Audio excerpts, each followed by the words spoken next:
Good morning मेरे दोस्तों, स्वागत है आपका मेरे आज की नई वीडियो में।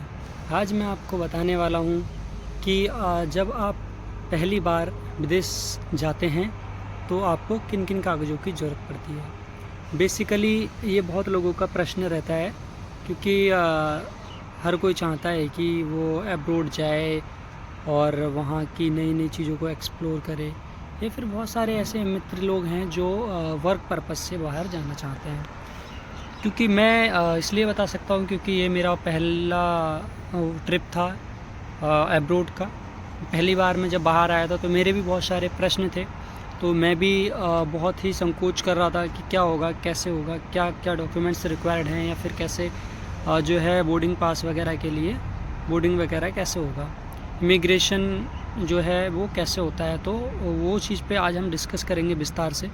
तो फ़िलहाल मैं आपको बता दूं कि अभी जो है मैं अब्रॉड में ही हूँ, और जैसे कि आप मेरे पीछे देख पा रहे होंगे ये मेरा वर्क प्लेस है। यहाँ पर हम मतलब कि काम करते हैं, हम 2 लोग हैं, एक और है मेरे साथ आए थे भाई। तो जैसा अंदर मैं आपको एक बार दिखा देता हूँ कि क्या है, मशीनें कैसी हैं और कैसे करके वर्क करते हैं। तो अभी मैं अंदर आ गया हूँ और ये मशीनें हैं जैसा कि मैंने आपको बताया था। तो मैं आपको बता देता हूँ, ये जो मशीन है इस पर मैं हाथ रखा हूँ, ये चाइनीज मशीन है, चाइना से एक्सपोर्ट होकर के आई है। और ये एक मशीन हो गई और ये एक दूसरी मशीन है। और अभी मैं बताऊँगा इन सभी मशीनों का काम क्या क्या है अलग अलग। और एक ये मशीन है, ठीक है। इसके अलावा एक ये छोटी सी मशीन है जैसा कि आप देख पा रहे होंगे, ये है। तो ये जो पहली बार मैंने आपको बताया था, ये जो मशीन है इसका काम क्या रहता है, बेसिकली शीट हैं, इन सीटों को इस मशीन के ऊपर रखा जाता है, यहाँ पर रखा जाता है इसको, और अच्छे से रोका जाता है, और उसके बाद में ये 3D लेटर्स कट होते हैं जैसे कि आप देख सकते हैं। सपोज़ ये है एक M, इसको कट किया गया है, और ये जब कंप्लीट हो जाता है तो इसको हम काफ़ी अच्छे से इसको रफ़ करते हैं। जैसा आप देख पा रहे होंगे ये जो सैंपल रखे हुए हैं, ये इस प्रकार से इसको बनाया जाता है। ये सारा प्रोसेस जो होता है इस मशीन से। ये है इसका रिमोट, और ये देखो आप देख रहे होंगे इसकी विड्थ है, इससे कटिंग होती है। और ये जो मशीन है जो मैंने आपको बताया था सेकंड नंबर पे, इसका काम क्या होता है, जो यहाँ पर कटिंग होने के बाद में जो सीट की डस्ट होती है तो उसको ये वैक्यूम करती है, ये वैक्यूम क्यूब का काम करती है पूरी तरीके से। ये जो ये आप देख रहे होंगे इसमें ये थैले जैसे, ये इसको पाइप के माध्यम से इसके अंदर जितना भी कचरा होता है वो इकट्ठा हो जाता है। तो अभी हमने समझ लिया है कि ये जो मशीन है वैक्यूम का काम करती है, और ये जो मशीन है मैंने आपको बताया था ये क्या करती है। तो ये जो मैं आपको बता रहा हूँ, जैसे कि ये एक लेटर है 3D लेटर, जैसे कि सपोज़ ये है, ये जो एक बड़ा सा आपको दिख रहा होगा S। तो ये जो लेटर है इसका शेप बनाने के लिए हम इन पट्टियों का इस्तेमाल करते हैं। ये जो प्लास्टिक रखी हुई है ये वाली, इससे इसको बनाते हैं। तो इसकी जो कटिंग होती है, छोटे छोटे पीस होते हैं, वो इस मशीन से काटे जाते हैं। इस मशीन पर रख करके इसको हम नाप करके काटते हैं। और ये जो मशीन है छोटी सी, ये मशीन का काम क्या होता है, ये जो मशीन है ये क्या करती है, जैसे कि कोई ज़्यादा हो जाता है या कम हो जाता है, ऊपर नीचे हो जाता है, तो उसको ये रफ़ करती है और इसको एग्जैक्ट करके प्लेन कर देती है। इसका बस इतना ही काम होता है। इसके अलावा हम जाते हैं नेक्स्ट स्टेप पर। तो उसमें क्या होता है, पुट्टी रखते हैं और उसके बाद में उस पर रेगमाल करके रख करके उसको क्लीन करते हैं।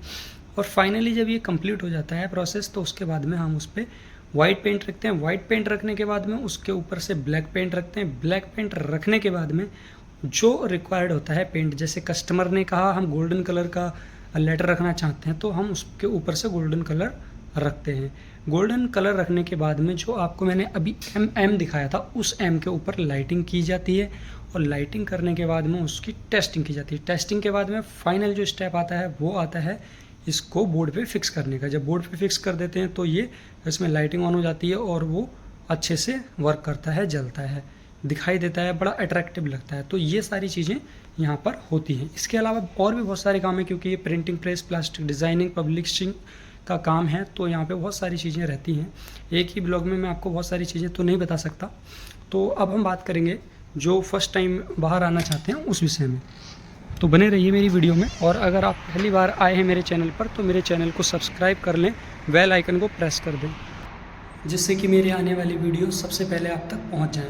तो दोस्तों, जब आप फर्स्ट टाइम आते हैं तो आपके पास सबसे पहला जो आपका डॉक्यूमेंट्स होना चाहिए वो आपका वैलिड पासपोर्ट होना चाहिए, और उसमें कम से कम 6 महीने की वैलिडिटी बची हुई होनी चाहिए। और उसके अलावा जो आपको चाहिए होता है, जैसे आप वर्क के लिए जा रहे हैं तो आपके पास वीज़ा होना चाहिए, जो कि वर्क वीज़ा रिक्वायर्ड होता है। और उसके अलावा मेडिकल चाहिए होता है आपका। वैसे कभी कभी इमिग्रेशन में नहीं मांगते हैं, लेकिन कभी कभी उसको देख लेते हैं। और उसके बाद में जो होता है वो आपका होता है टिकट। तो टिकट चेकिंग के बाद में आपको जो है अंदर बोर्डिंग के लिए भेज दिया जाता है। सबसे पहले तो आपकी फ़िज़िकल चेकिंग होती है। फ़िज़िकल चेकिंग के बाद में आपके डॉक्यूमेंट्स चेक होते हैं। डॉक्यूमेंट चेक होने के बाद में फिर आपको इमिग्रेशन काउंटर पे भेज दिया जाता है। जब आप इमिग्रेशन काउंटर पे जाते हैं तब आपसे कुछ बेसिक सवाल पूछ सकते हैं। वैसे कंपलसरी नहीं है, लेकिन कभी कभी वो क्या होता है कि पूछ लेते हैं, पहली बार जा रहे हो या कैसा क्या है, कुछ मतलब वो मायने नहीं रखता, आप कुछ भी कह के वहाँ से आ सकते हैं। तो ये होता है प्रोसेस। उसके बाद में आपके पास जो लगेज होता है उस लगेज का वेट होता है। वेट होने के बाद में आपको बोर्डिंग पास दे दिया जाता है। बोर्डिंग पास देने के बाद में आपको नेक्स्ट काउंटर पे जाना होता है, जो फ़्लाइट से थोड़ा सा पीछे होता है फाइनल चेकिंग के लिए। तो जब आप वहाँ जाते हैं उसके बाद में आपका बोर्डिंग पास चेक किया जाता है। बोर्डिंग पास चेक करने के बाद में आपको आगे के लिए भेज दिया जाता है। और जब आप आगे फ़्लाइट के पास पहुँच जाते हैं तो फ़्लाइट का जो गेट होता है जहाँ से आप इंटर होते हैं, इंट्रेंस कह सकते हैं हम, तो जब आप वहाँ पहुँचते हैं उसके बाद में फ़ाइनल जो होता है क्रू मेंबर होता है, वो आपका बोर्डिंग पास देखता है। बोर्डिंग पास देखने के बाद में आपको आपकी सीट दे दी जाती है, और उसके बाद में आप फ़्लाइट में बैठ जाते हैं। फिर आपका जो है लैंडिंग हो जाती है। बाद में आप जहाँ भी जाना चाह रहे हैं, जहाँ भी जाते हैं वहाँ आप पहुँच जाते हैं। पहुँचने के बाद क्या होता है, बहुत से लोग सोचते हैं कि हम चलो बैठ तो गए प्लेन में, लेकिन आगे क्या होगा। तो होता क्या है, देखो साथियों, कुछ नहीं होता है। आप जब वहाँ उतरेंगे, उतरने के बाद में जो इमिग्रेशन काउंटर होता है दूसरी कंट्री में जहाँ पे आप लैंड हुए हैं, तो उस जो है एयरपोर्ट पर बेसिकली आपका पासपोर्ट, आपका वीज़ा चेक होता है, और आपके फिंगरप्रिंट वगैरह लिए जाते हैं, आइस टेस्टिंग होती है। इसके अलावा कुछ नहीं होता है, बस ये होता है। और उसके बाद में आपको एक सिम कार्ड दे दिया जाता है। उसके बाद में आपकी जर्नी न्यू स्टार्ट हो जाती है, जो आप जिस काम के लिए बाहर आए हैं। तो दोस्तों, ये था आज का टॉपिक, और मैंने आपको गंभीरता से कुछ डिटेल्स बताई। अगर आपको मेरी वीडियो पसंद आई हो तो प्लीज़ यार चैनल को सब्सक्राइब कर दें, और मेरे को इससे क्या होगा, मुझे एक प्रेरणा मिलेगी, जिससे कि मैं आप लोगों के लिए और भी वीडियोस बनाकर लेकर आता रहूँगा। और अगर आपके कोई प्रश्न हैं तो आप मुझे कमेंट सेक्शन में बता सकते हैं, और मैं उनका जवाब देने का प्रयास करूँगा। Thank you so much. स्वस्थ रहिए और सुरक्षित रहिए। धन्यवाद।